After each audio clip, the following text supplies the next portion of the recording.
প্রয়াত চিত্রনায়িকা পারভিন সুলতানা দিতির কন্যা লামিয়া চৌধুরী ভয়াবহ সন্ত্রাসী হামলার শিকার হয়েছেন। তার গাড়ি ভাঙচুর করা হয়েছে এবং হামলাকারীরা তার পা ভেঙে দিয়েছে বলে জানা গেছে। বিস্তারিত শাহিদা মাহমুদ জান্নাতের ডেস্ক রিপোর্টে। সন্ত্রাসী হামলার শিকার হয়েছেন প্রয়াত চিত্রনায়িকা দিতির কন্যা লামিয়া। তার গাড়ি ভাঙচুর এমনকি তার পা ভেঙে দিয়েছে বলে জানা গেছে। হামলার ঘটনাটি ঘটেছে নারায়ণগঞ্জের সোনারগাঁয়ে লামিয়ার নিজ বাড়িতে। তিনি অভিযোগ করেছেন প্রায় 40 জন সন্ত্রাসী তাকে আক্রমণ করে।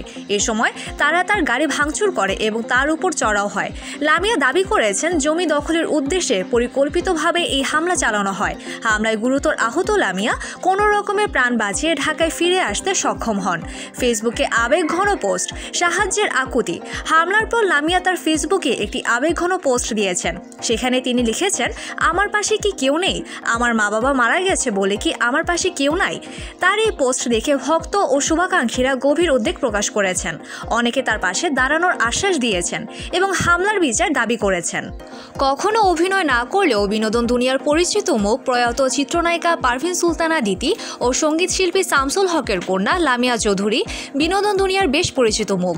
যদিও তিনি কখনো সিনেমায় অভিনয় করেননি, তবে শোবিজ অঙ্গনের সঙ্গে যুক্ত ছিলেন এবং মিডিয়ায় তার উপস্থিতি দেখা গেছে। তার মা দিতি ছিলেন বাংলাদেশের অন্যতম জনপ্রিয় অভিনেত্রী, যিনি বহু সুপারহিট সিনেমায় অভিনয় করেছেন। দিতির মৃত্যুর পর লামিয়া অনেকটা আড়ালে চলে যান, তবে ব্যক্তিগত জীবনে তিনি সোশ্যাল মিডিয়ায় বেশ সক্রিয়। হামলার বিস্তারিত তথ্য এখনও জানা যায়নি। এখনও পর্যন্ত হামলার বিষয়ে বিস্তারিত কোনো তথ্য পাওয়া যায়নি।